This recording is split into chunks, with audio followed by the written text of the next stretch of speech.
Thoughts Can Change Your Life with me, Reverend Lee. We're here each and every day. Why? Because life is here each and every day. As long as we're alive, we have the opportunity to grow. We have the opportunity to expand. We have the opportunity to experience. We have the opportunity to love. We have the opportunity to hate. Yeah, you heard me say it. So here's what I want to ask. Can we experience peace all the time? You know, I can remember being a part of Unity and Centers for Spiritual Living. I'm a part of Centers for Spiritual Living. And many centers, they say, let there be peace on earth. And it implies that we can have a world that's totally at peace. So I want to explore that with you, because I truly believe that no matter what, there will always be contrast in our world based on us being bodies, based on us having egos. There has to be contrast because there can't be experience. And so then we must look at the idea then, okay, well, let's define what peace is. Peace is the point between contrast. It's the point between hot and cold. It's the point between dark and light. It's the point between the thoughts. It's the point between the breath. Now, can you get there? Yes. Yes, you can get there. But can you maintain it? I don't think so. I think there's always going to be contrast in our world. But here's what you can do. The more aware we become, the more we're able to bring ourselves back into a state of peace. And we come back to a state of peace is that when we see our life back in balance. Let me say good morning to Johanna, to Jeannie, to Maggie, to Zach, to Deborah, a Dearborn High alum. Good to see your smile out there. Johanna and Carol. And I know there's a whole bunch more, but you're the ones who are brave enough to let me know you're watching. And there's Carly. Carly popped in. She says, I'm okay. Can't see me. I still have my pajamas on. Good morning, Zoe. Good to see you out there. And Sabrina, look at you just checking in. I love it. And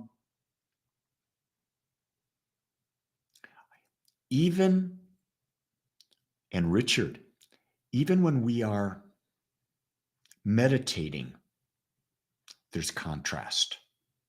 Think about that. I've been waking up real early since I finished my Joe Dispenza week. That intensive really just shifted my entire energy because of the amount of meditation that we did. And so my energy is very, very different. So I'm waking, like last night was 1:10. So what am I up at 1:10 for? I've only been asleep for 4 hours. More than that, 4.5 hours. Because I went to bed at 8:30. And then I went right back to what I know. When you're up and you know you're not going back to sleep, get up and meditate. So I got up, I meditated for an hour. And while I was meditating, I felt contrast. And it took me a while to maintain my focus, even when you're doing a guided meditation. Jean and I have been doing in the afternoons this week, since I've come back, we've been doing an 1.5-hour guided pineal gland meditation. 1.5 hours, we sit there. And what we're doing is we're trying to move our energy up into the pineal gland, into the third eye, which is in here, but in the center of the head. And in the midst of it, there's contrast. And the whole thing is, as you're doing the meditation, is to bring yourself back to point. Bring yourself back to point. Bring yourself back to point. And no matter, you'll get to point, but then you're going to come out of it. So even in meditation, I find that there are only moments when there's pure peace. Joe describes it as becoming the no thing, the no one, the nowhere, the no time. And when you think about that, really what you're becoming is pure awareness, pure energy. You're actually a wave of energy. And you have a body and you have an ego that's attached to that wave. And you have the ability to turn the dial. And when you turn the dial, you become a frequency. You're adjusting your frequency. And that frequency, the matter, like the image you see in front of you of me right now, that image of Lee is a very, very, very slow frequency. It's about as far as away that you can get from the infinite. The higher my frequency that I'm able to achieve through meditation and focus and awareness, the closer I can bring myself. The closer I can bring myself to the frequency of the infinite, the quicker I can demonstrate in my life, the quicker I can heal my body, the quicker I can demonstrate abundance. And so the work is, I say this all the time, I'm a broken record here, repeating itself, becoming more aware. And I'll share with you, the only way that we become more aware is we have to go within. It's not in the outside world. The outside world is where we get to experience whatever level of awareness we are. Does that make sense to you?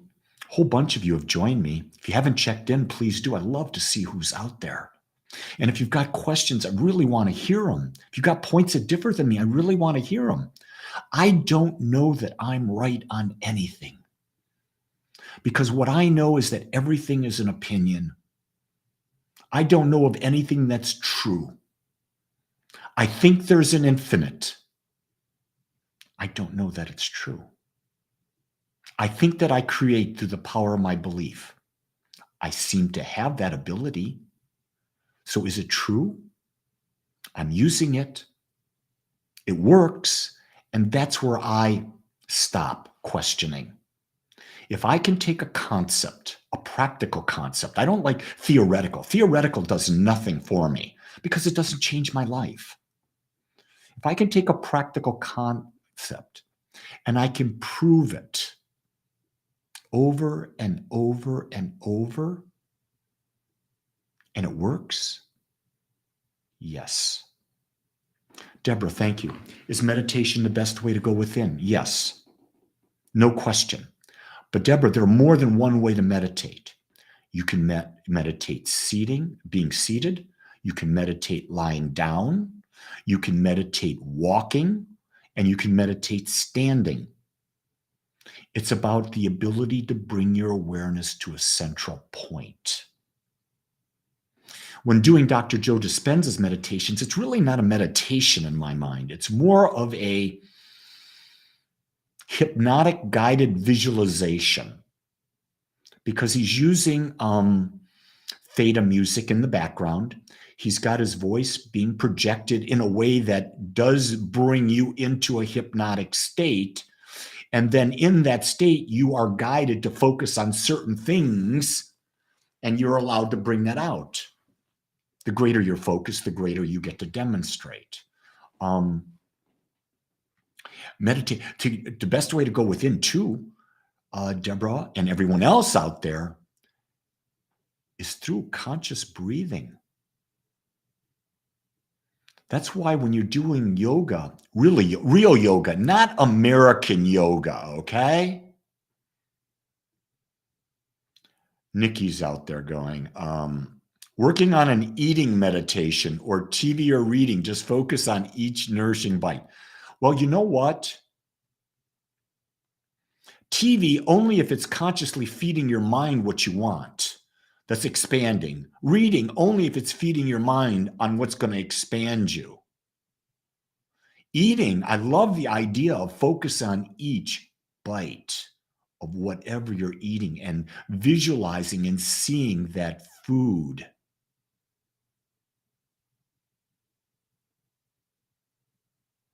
Oh, Nikki, now you make sense that on TV or reading meant no TV or reading. Yes. Now I can fully agree with you. When I eat, I like to focus on every bite and know that that food my body will take in is transforming it into my body. That's right, into my body. So I want you to know a little secret. Don't eat what I eat unless you want to get gray hair, because look what it's doing to me. I love it. And Lori, I love walking meditation because being in nature, being fully aware of nature is a powerful, powerful way to connect with something that is greater than us. I will say to you, Deborah, this, you've got me thinking even more. One of the things that I have been shifting in how I work with people is that when I'm with someone, I'm fully engaged in conversation. When I was with people at the Dispenza gathering, even after the Dispenza gathering, it's now part of my life. I was at lunch today with my dear friend Junaid. And Junaid and I were having lunch, and we were in the middle of this Indian restaurant, big Indian restaurant, people everywhere running around crazy. I was so engaged in our conversation that the only thing existed was the energy that we were exchanging with each other, and I didn't see anything else. To me, that's a form of meditation. It's being so fully present in the moment and not thinking when someone's talking, what am I going to say next? No, that's not meditation. Meditation is being aware and listening and hearing. Meditation could be just simply listening to what is your heart guiding you to do today that allow you to have a more expansive and beautiful life. That's a great one for today. Ask your heart, what is it that I can do today and guide me to that next step that leads me to the greater me, leads me to my infinite being.